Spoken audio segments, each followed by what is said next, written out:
O podcast da mineração é patrocinado pela Agência para o Desenvolvimento e Inovação do Setor Mineral Brasileiro, a ADIM. Atobin, empresa de engenharia e tecnologia, oferecem soluções para todas as fases do projeto, desde a coleta de requisitos até a implantação. Consultoria ígnea, geologia e meio ambiente. Empresa especializada em mineração, geologia, pesquisa mineral, planejamento administrativo de processos minerários e consultoria ambiental. Olá pessoal, sejam bem-vindos a mais uma entrevista aqui no podcast da mineração, né? E hoje vou trazer um assunto muito bacana, que é a gente conversar aqui sobre mineração chilena, né? E versus uma mineração aqui do Brasil, como elas estão intrinsecamente ligadas e tão importantes. Para falar sobre esse assunto, estou aqui com Luiz Albano, né? Profissional que trabalha nessa área já há bastante tempo e tem as atividades tanto no Brasil quanto no Chile. Luiz, muito obrigado pela sua participação. Oi, bom dia, Johnny, muito obrigado. Eu que agradeço, né, por essa oportunidade aí de participar nesse trabalho bastante importante que você está fazendo aí com a divulgação da mineração, né, no seu podcast. Então, vai ser um prazer aqui bater esse papo com você. Beleza, o prazer é todo nosso. Pessoal, lembrando que o podcast da mineração é patrocinado pela ADIMB, Agência para o Desenvolvimento e Inovação do Setor Mineral Brasileiro. Acesse aqui adimb.org.br, saiba mais como for o PDAC, os eventos. A Atobin Engenharia, né, que atua desde a coleta de dados até o projeto final, sempre utilizando tecnologias de ponta como a geoscanner, radar, drone e muito mais. E também a Ígnea, consultoria, geologia e meio ambiente, né? Ela faz prospecção e consultoria mineral, gestão de direitos minerários, lavra e muito mais. Acesse o site igneabr.com.br e saiba mais. Como eu falei, eu estou aqui com o Luiz Albano, que ele é um profissional aí com várias décadas de experiência na indústria de mineração, tendo atuado nas áreas de operações, implantação de projetos, desenvolvimento de negócios e sempre alcançando resultados muito expressivos, né? É um profissional orientado a resultados, progressista, né, e com grande motivação para alcançar resultados. Ele também considera segurança como um valor e possui competências comprovadas na implementação de sistemas de segurança muito eficientes, é auditor de segurança qualificado, tá? Formador e motivador de equipes, né, com capacidade comprovada de analisar situações complexas e identificar soluções de negócios viáveis, né? Profissional empreendedor, proativo, focado em objetivos. Como eu falei, ele vai falar aqui para a gente dessa atuação dele na indústria mineral chilena, né? Mas, Luiz, a gente começar esse bate-papo, né? Quais são os principais minerais extraídos na indústria de mineração no Chile e qual sua significância, né, na mineração da economia do país? Tanto em termos assim, de contribuição do PIB, quanto em exportações e criação de empregos. Então, Johnny, o Chile é mundialmente reconhecido, né, pela produção de cobre. Ele é o maior produtor de cobre de todos os países, né? Então, em termos de números, por exemplo, a exportação de minerais, principalmente aí vem o cobre, o lítio no Chile, ultrapassa 50 bilhões de dólares anuais, tá certo? Isso representa aí para o PIB deles aproximadamente 15%. Então, aí você já vê que o Chile é realmente um país mineiro, a gente pode falar, né?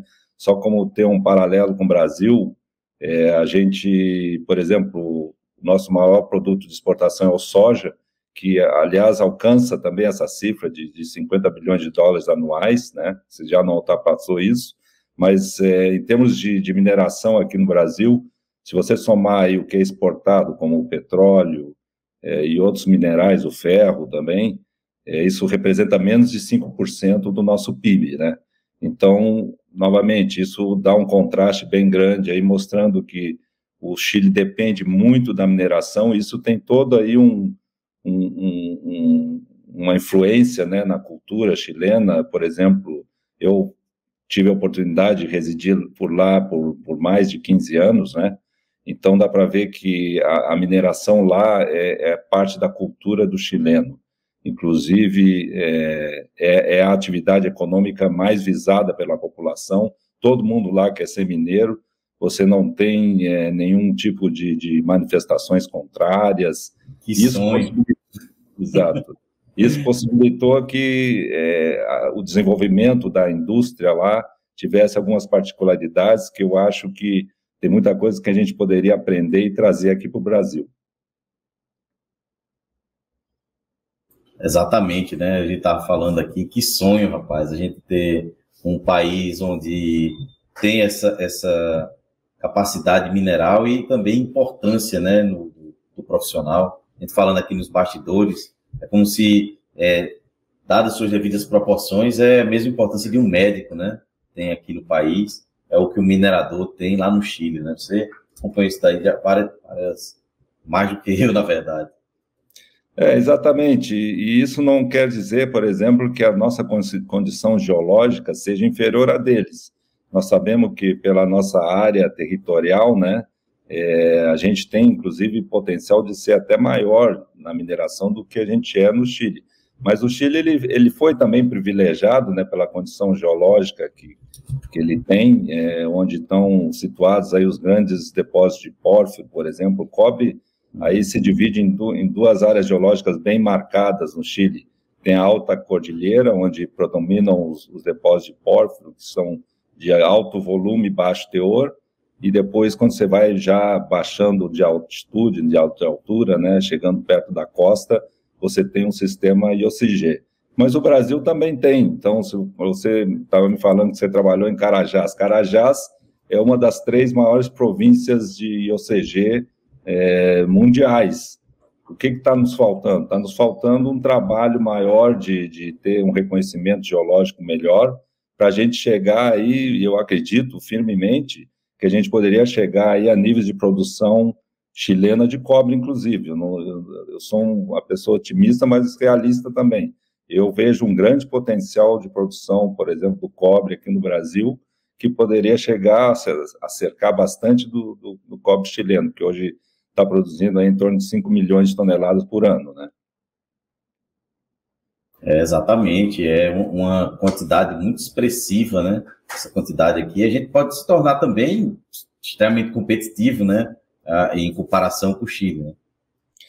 Exato, e aí, então, desde que eu cheguei no Brasil de volta, né, eu voltei o ano passado, depois de ter residido, como eu falei, 14, 15 anos lá.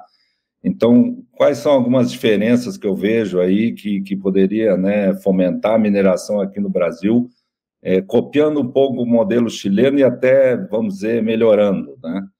O Chile, Johnny, ele começou aí a ter essa tradição mineira. Bom, ela já vinha desde a época pré-colonial, a descoberta do cobre, ela está concomitante aí à entrada dos espanhóis, né, a colonização espanhola no país. Mas, na verdade, eu vejo um marco muito importante aí que fez com que o Chile começasse a decolar realmente nessa área de mineração, que foi na década de 60, né, que agora temos que falar década de 60 do século passado, né, em que foi a criação da empresa estatal Enami, lá no Chile, que é uma empresa que chama Empresa Nacional de Mineria. E o que eles fizeram? Eles fizeram isso realmente para fomentar, principalmente, a mineração de pequena escala, que na época existia, né, bastante protuberante em todo o país. Por quê? Porque você tem cobre lá para tudo quanto é lado. Então, o pequeno mineiro, na época, ele não tinha muita assistência. Essa empresa foi criada, ela é estatal até hoje, né? E ali foi identificado quais eram os principais polos de produção de cobre, estamos falando principalmente de cobre, também um pouco de ouro, onde deveria existir, por exemplo, uma infraestrutura, uma planta de processamento. Então, o governo criou a empresa, construiu essas plantas em determinados locais estratégicos. Isso cobre aí, tem entre 6 a 10 plantas da Enami no Chile, de norte a sul, e de tal forma que ali a Enami ela compra o produto que é gerado pelo pequeno mineiro. Então, ele só tem, vamos dizer, entre aspas, o trabalho de tirar o mineral da mina, mas ele não precisa se preocupar em como processar. Ele vende o mineral, e isso é um preço tabelado. Essa tabela sai no site da Enami todo mês, então ela é atualizada, por exemplo, o valor do mineral de cobre de acordo com o preço internacional do cobre, a mesma coisa para o ouro. E ali ele vende a tonelada que ele conseguiu extrair da sua mina, né, a pequena mina, mensalmente, e isso dá uma renda para ele. Isso tudo legalizado, com uma legislação que atende o pequeno mineiro também, ele tem que ter a licença de lavra, ele tem que se preocupar com a questão ambiental, mas tudo uma forma mais simplificada, né, que é para facilitar realmente, fomentar essa atividade. Isso levou, ao longo desses últimos 40, 50, 60 anos, Johnny, que a atividade de mineração em pequena escala fosse extremamente regulamentada, e aí o controle ambiental, por exemplo, é muito bom. Você não vê, vamos falar assim, garimpo ilegal no Chile, porque o Estado proveu todas essas condições desse desenvolvimento, né?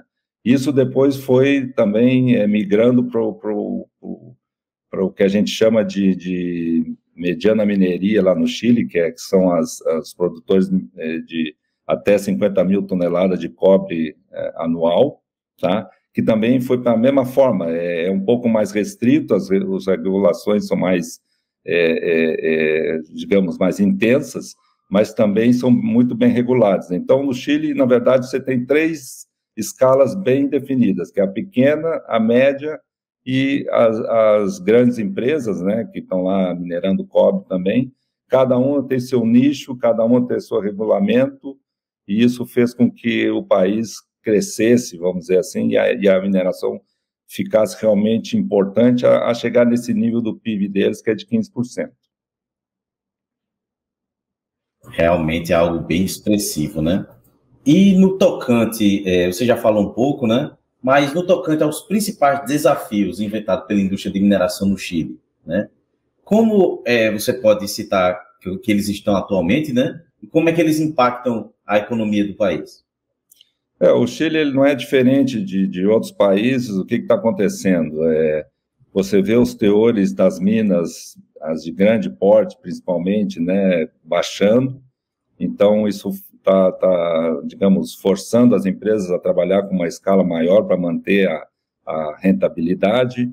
A questão de exploração também, nos últimos anos, devido ao ciclo dos metais, não foi feita a quantidade de exploração suficiente. Por outro lado, a demanda, né, principalmente agora com a transição energética e também da automobilidade, que nós vamos começar a utilizar mais carros elétricos, isso vai estar forçando que a demanda por cobre, por exemplo, vai aumentar muito.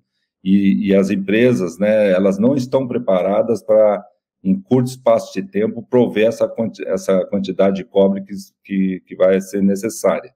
Então, aí, por isso que a gente vê, por exemplo, o preço do cobre já subindo no mercado, vai ter um choque aí de oferta e demanda muito importante. Por outro lado, a questão ambiental também é um fator chave no Chile, né? O Chile, por exemplo, uma coisa que é bastante escassa lá é água doce. Isso, inclusive, levou a indústria chilena a desenvolver processos. Hoje, é muito comum você ver, por exemplo, lixiviação de dióxido de cobre feito com água de mar, também flotação para recuperação de sulfetos de cobre. Isso tudo foi tecnologia que, à medida que a água foi escasseando e mais difícil de ter acesso, as empresas foram buscando alternativas e que deu certo, né? Mas, enfim, a parte de licenciamento ambiental lá também tem se tornado bastante mais rigorosa ao passar dos anos e não deveria ser diferente, né? Isso é uma coisa que tem que estar preocupado constantemente. E isso, de certa forma, também foi sendo estendida a escalas menores. Por exemplo, hoje em dia, a indústria de médio porte no Chile é tratada praticamente igual a de grande porte, em termos de licenciamento ambiental, as exigências que são criadas, né, e que têm que ser atendidas. Então, isso tudo faz com que, digamos, a oferta do metal no mercado, ela vai tender a não atingir a demanda nos próximos anos. Obviamente que isso vai ter todo um impacto no ciclo econômico, você vai ter Sempre quando você tem mais demanda do que oferta, o preço do metal vai tender a subir. Exato. Isso vai criando uma nova dinâmica na execução de projetos, na viabilidade de projetos, né? Então, afinal, se busca sempre um equilíbrio. Mas eu acho que esses são os grandes pontos aí que hoje o Chile enfrenta, que não é muito diferente dos outros países, né? Exatamente, né? No caso, Luiz, como é que a gente poderia, então, já que você atua nos dois países, né? Quais são os paralelos que você poderia traçar entre a mineração no Chile versus a mineração aqui no Brasil? Eu acho que, primeiramente, no Brasil, a parte de reconhecimento geológico, acho que é muito importante, e a gente vê já alguns estados no Brasil tentando, vamos dizer assim, fechar esse gap de informação. Por exemplo, há pouco tempo eu tive aí em Tocantins. Tocantins é um estado que tem um potencial muito bom de geológico, mas não tem muita informação de mapeamento de superfície, etc., e a gente vê que lá o governo regional está fomentando isso. Isso estender a todo o restante do país, isso vai possibilitar com que, principalmente o capital que vem de fora, ele consiga acessar informações mais rápidas para tomada de decisão e, a partir daí, né, desenvolver mais a parte de mineração.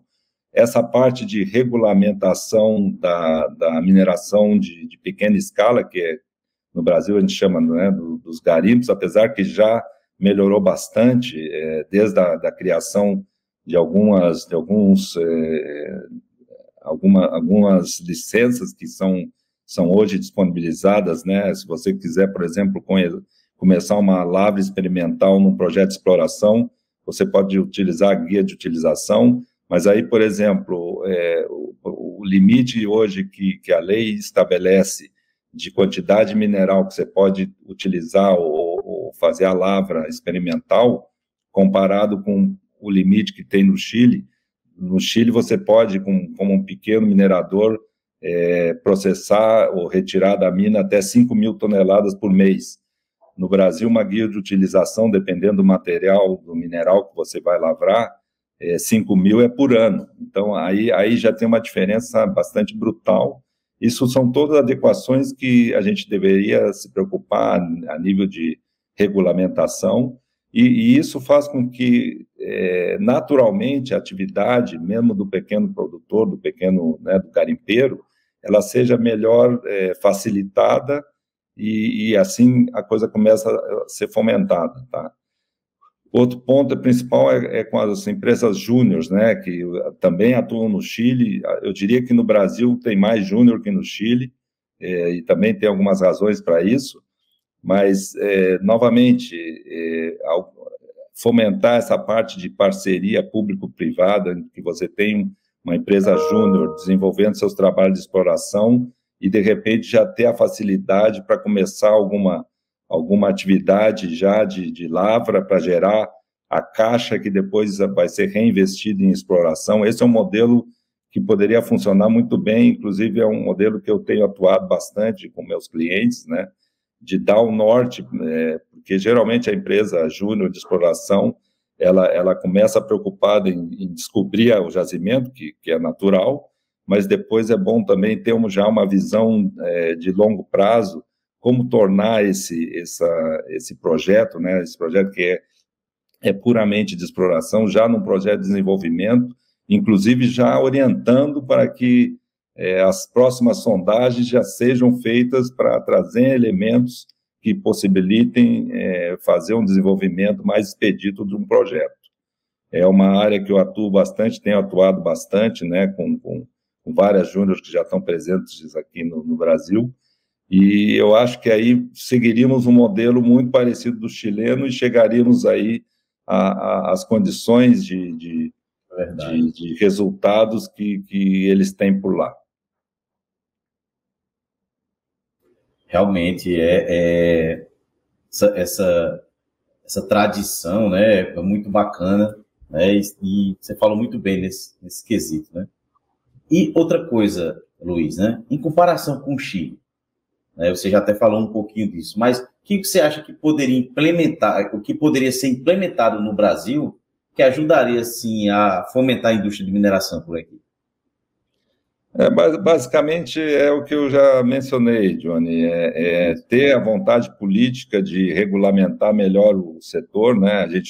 Nosso Código de Mineração ele é antigo, facilitar as questões, facilitar, assim, colocando regulamentações em que, desde o pequeno minerador até as minerações de mais mediano e grande porte possam desenvolver seu trabalho. Isso não quer dizer que você vá baixar a guarda e permitir fazer mineração sem os controles que são necessários, mas se criar esse ambiente virtuoso em que a atividade econômica ela consegue conviver tomando todas as precauções, né? Que a gente sabe que a mineração ela precisa ser realmente regulada, ela precisa ser controlada, o impacto ambiental que ela é gerado é real, mas também a gente sabe que a gente pode desde o início tomar medidas mitigadoras que façam com que esse impacto ele seja controlado, até minimizado, né?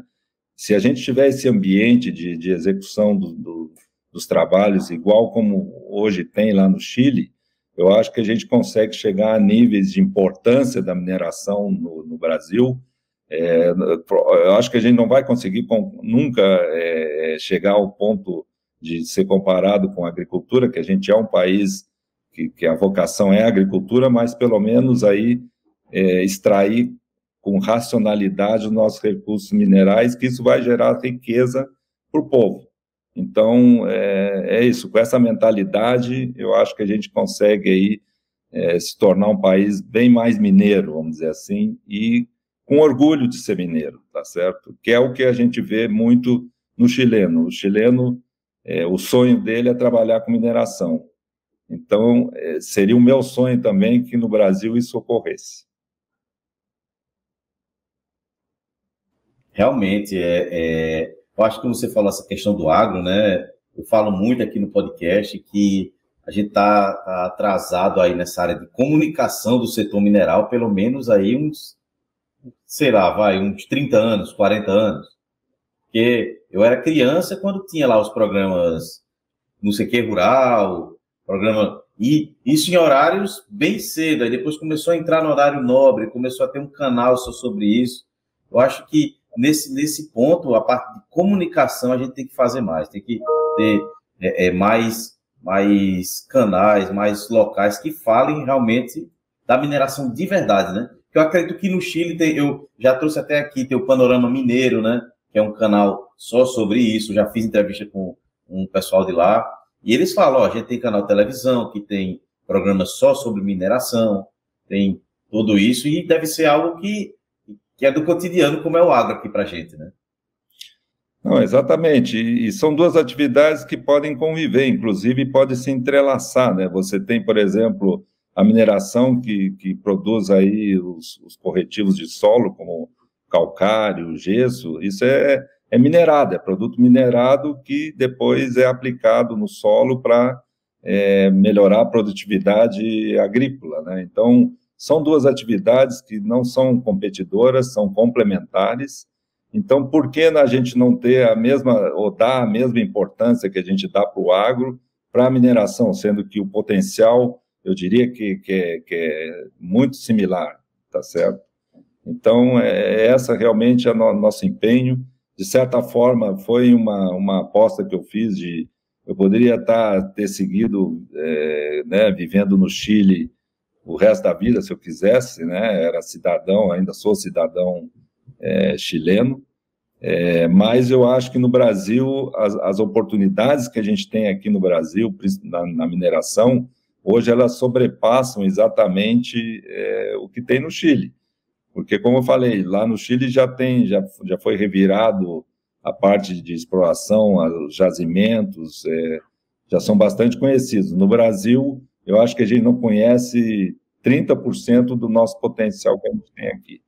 Então, essa é a minha aposta e, de novo, eu estou à disposição aí das empresas, principalmente as júniores que já atuam no país, né, para tentar colocar esse modelo de desenvolvimento que eu vi lá no Chile com bastante êxito, para que a gente consiga fomentar mais e acelerar um pouco mais também a execução dos projetos de mineração no país. Tá? Bacana. Pegando um gancho no que você falou agora, né? Somente essa parte de pesquisa e tudo mais. Mas, em termos de minerais, Luiz, o que difere entre o que existe no Chile versus no Brasil? Né? E como, nesse tocante, da indústria de mineração poderia, nesse caso, ser mais protagonista? Novamente, o Chile está centrado no cobre, praticamente, né? E todos os subprodutos que vêm junto nos jazimentos, então você tem molibdênio, você tem o próprio ouro. O ouro, as minas de ouro no Chile, que são somente ouro, você pode contar nos dedos das mãos. A grande parte do ouro, da prata, ela vem como subproduto do próprio cobre. O Chile também ele tem a parte, né, no altiplano andino, ele é parte do triângulo de lítio, né, que fica entre Bolívia, Argentina e Chile. Então, eu diria que os dois produtos principais do Chile hoje é cobre e lítio. Enquanto que no Brasil, você sabe que a gente tem uma diversidade muito maior. Começar com ferro, né, que já é bem conhecido, mas o próprio cobre, eu mencionei rapidamente a província metalogenética de Carajás, é uma das 3 maiores IOCG do mundo. Só tem uma na Austrália, outra no Chile e outra no Brasil. Mas compara a quantidade de cobre que sai lá do Chile com a quantidade de cobre que sai hoje do Carajás. Então, claramente, aí tem um potencial, né, muito, muito importante. Aliás, uma coisa que não é feito no Brasil, ou é feito quase que minimamente, por exemplo, produzir cobre, dióxido de cobre. Enquanto que no Chile, metade da produção do cobre deles é por lixiviação ácida, dióxido de cobre. Agora, eu te pergunto, você acha que no Carajás não tem óxido de cobre? Obviamente que sim. Então, o que tem que fazer é fazer o reconhecimento disso, geológico, e depois aplicar a mesma tecnologia que lá é aplicada e que funcionaria aqui também. Então, novamente, a gente tem, eu acho que em termos de diversidade, agora as terras raras, né, que tem uma enxurrada de empresas australianas júniores, que estão explorando por terras raras no país. Lá no Chile também tem terras raras, mas no Brasil, eu acredito que o potencial é muitíssimo maior. A parte de ouro no Brasil é maior também. Enfim, não tem, na verdade, se você for comparar o que tem lá geologicamente no Chile, em quantidade de cobre eles realmente têm mais, mas em diversidade, aqui no Brasil, tenho certeza que a gente tem muito mais condições e a gente pode utilizar aí todos os nossos recursos, né, de uma forma bastante racional para chegar a um patamar, se não maior, pelo menos similar ao que eles têm lá. Exatamente. Eu fiz uma entrevista recentemente com o presidente da FIENG e ele falou um negócio muito importante. O Brasil é uma Ferrari, né, pronta para correr, só falta a estrada. Exatamente. E a vontade de pegar a Ferrari e botar na estrada. Então, aí a gente depende de toda a população, né?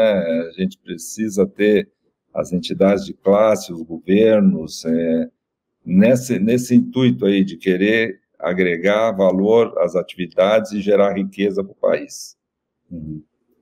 Então, Luiz, no Chile, né, a gente estava conversando aqui nos bastidores, né, que você estabeleceu bem que existe uma ativa, que é mineria de pequenos e médios produtores. Só falei em portunhol aqui, tá? Mas, e no Brasil, como isso poderia ser fomentado? Você acha que realmente valeria a pena? Então, Johnny, eu mencionei anteriormente aí o instrumento que a gente tem aí, primeiro começando com a mineração de pequena escala, né? Você tem hoje um instrumento na lei que seria a guia de utilização, que permite você começar, mesmo que você seja uma empresa de exploração como uma júnior, você poderia começar o que eles chamam de lavra experimental, tá certo? Você vai estar testando a qualidade do seu material, metalurgicamente, se ele funciona ou não.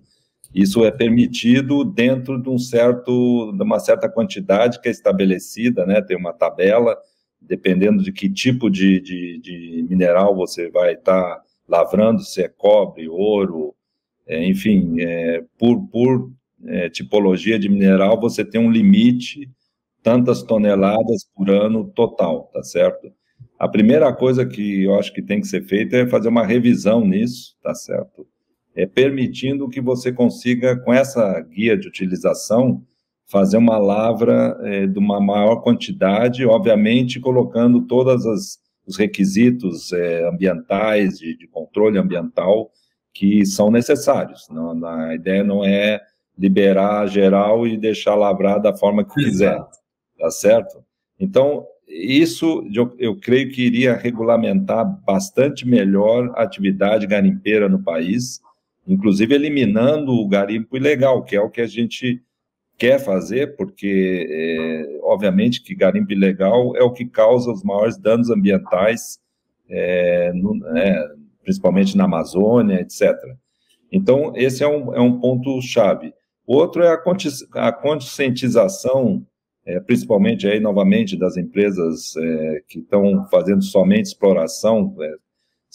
As júnior, a gente sabe, o métier delas é fazer sondagem, está listada na bolsa, a gente sabe que tem a maior parte dos investidores que põem dinheiro, compra ações dessas empresas na bolsa, é interessado em saber resultados de sondagem, se estão bons, se estão ruins, mas se você, aliado a isso, colocar aí uma visão de desenvolvimento do projeto futuro e tiver, vamos dizer assim, um amparo da lei em que você consiga fazer uma lavra inicial, né, um projeto inicial que já comece, inclusive, a gerar caixa para a empresa, isso faz com que evite você ter que ir ao mercado constantemente e captar dinheiro, que dilui os acionistas existentes, e você fica com sobra de caixa para reinvestir em mais exploração. Então, você cria aí um ciclo virtuoso nesse negócio.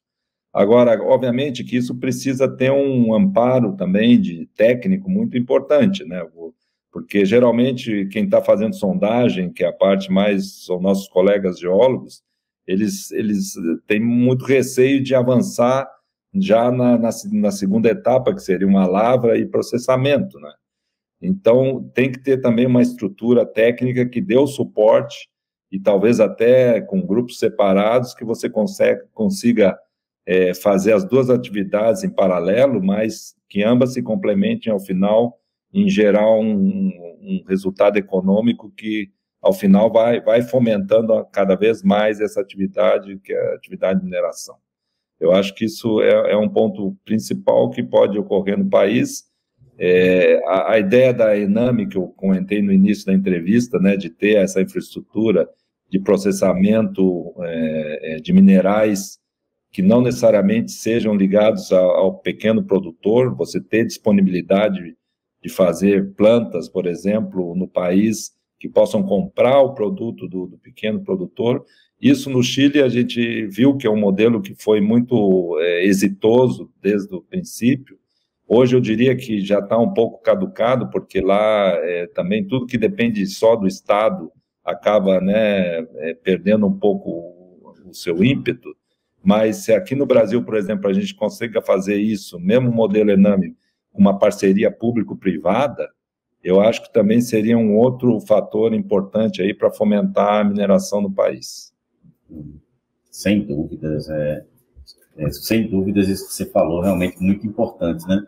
E você citou, né, essa questão, inclusive, trabalha, né, nessa área, que é no caso das júniors, né? As empresas júniors aí na área de mineração. E essas júniors que estão presentes no Chile, né? Assim como no Brasil, ele poderia também ser fomentado?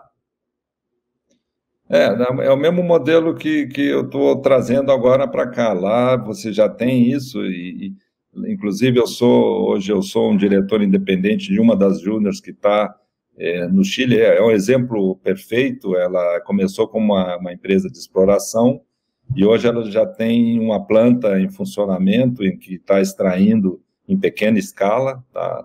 E interessante que ela começou vendendo para a Ename e depois, nessa segunda etapa agora, ela tomou a decisão de construir a própria planta e já está em produção.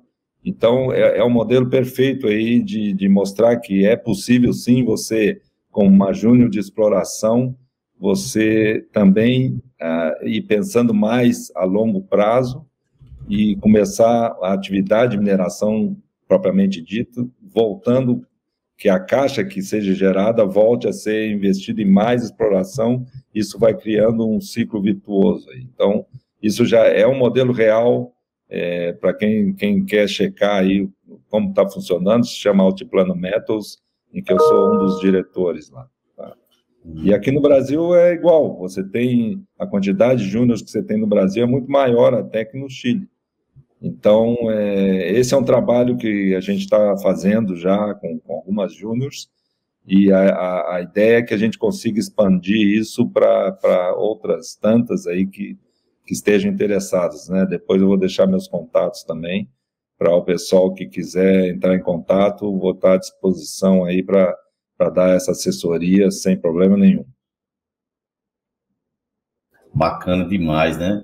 E isso, como você falou, né? Isso impactaria positivamente, né? Porque as júniors iam conseguir ficar operando melhor e vai ter uma grande participação, né?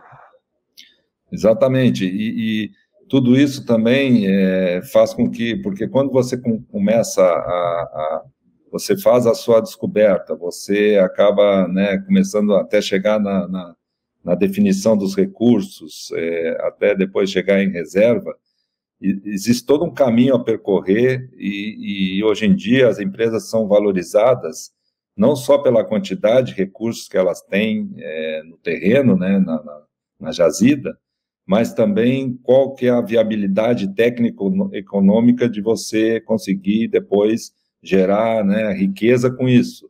Isso tudo passa por que a gente chama existe a necessidade de baixar o risco técnico nessa atividade. Então, quanto mais cedo você conseguir começar a testar o seu mineral, ver principalmente a parte de processo, a parte metalúrgica, se as recuperações do metal de valor que você vai obter estão de acordo com as expectativas, quanto mais cedo você conseguir fazer essa atividade, e não vamos dizer que não vai ter problema, muitas das vezes você vai encontrar os problemas técnicos, metalúrgicos que você tem que resolver, mas quanto mais cedo você atacar isso, mais rapidamente você vai agregar valor ao seu ativo. Então, eu acho que essa integração de novo, exploração com desenvolvimento e produção, ela é fundamental hoje. Inclusive, Johnny, recentemente eu fiz um rápido benchmarking aí de transações, né, no mercado, envolvendo júniors, aí eu fiz focado no mercado de ouro, tá? Dá para ver claramente que hoje as empresas que estão sendo adquiridas pelas majors, vamos dizer assim, né, em transações em bolsa, etc., aquelas que já tinham, vamos dizer assim, os estudos de processo, de engenharia mais avançado em cima da jazida que já estava sendo reconhecida, quando você vê o resultado das aquisições, elas foram vendidas por um valor maior, por exemplo, dólar por onça in situ, né? Isso está bem claro nesses dados, o que mostra novamente que investir nessa parte de desenvolvimento cedo é o que vai te trazer melhor retorno a longo prazo. É verdade, realmente. Luiz, estamos chegando aqui à parte final aqui da nossa entrevista. Tenho certeza que a gente conseguiria ficar batendo papo aqui o resto do dia, tá? Mas já deixo o convite para você retornar aqui ao podcast, tá certo? Perfeito, Johnny. Eu agradeço muito, novamente, valorizando muito o trabalho, a iniciativa que você teve de criar esse podcast. Eu acho que, novamente, a mineração no nosso país, ela tem que ser muito mais protagonista do que ela é hoje. Então, todos esses esforços de estar divulgando, né, vamos falar assim, da mineração do bem, são muito válidos. Eu acho que isso vai mudando pouco a pouco, até nós chegarmos aí, como eu falei, ter a nossa mineração aqui no país com uma importância tão grande como a gente hoje tem com o agro, né? Essa é meu objetivo, minha esperança, meu desejo. Muito obrigado aí pela oportunidade que você me deu. Ok, eu que agradeço. E os seus contatos, Luiz, para o pessoal entrar em contato com você, com a sua empresa, você poderia deixar aqui para a gente, por favor. Perfeito, eu vou te passar depois o website, meu e-mail, para você deixar publicado aí. Perfeito, farei isso. Luiz, novamente, muito obrigado pela sua participação. Esse assunto aqui, tenho certeza que todo mundo vai gostar de saber como é a mineração no Chile. Quem sabe, eu estou planejando aí para os próximos anos visitar esse local. Aí eu lhe aviso que você vai me ajudar para ciceronear lá nesse país. Sem problema, estamos aí à disposição, Johnny. Muito obrigado. Eu que agradeço. Pessoal, lembrando que o podcast da mineração é patrocinado pela ADIMB. Acesse o site adimb.org.br, a Atobin Engenharia, que acesse o site atobin.com, e a Ígnea Geologia e Meio Ambiente, acesse o site igneabr, né, .com.br e saiba mais. Lembrando que mineração pode não ser o futuro, mas não existe futuro sem mineração, e até a próxima. Até mais. O podcast da mineração é patrocinado pela Agência para o Desenvolvimento e Inovação do Setor Mineral Brasileiro, a ADIMB. Atobin, empresa de engenharia e tecnologia, oferecem soluções para todas as fases do projeto, desde a coleta de requisitos até a implantação. Consultoria Ígnea Geologia e Meio Ambiente, empresa especializada em mineração, geologia, pesquisa mineral, planejamento administrativo de processos minerários e consultoria ambiental.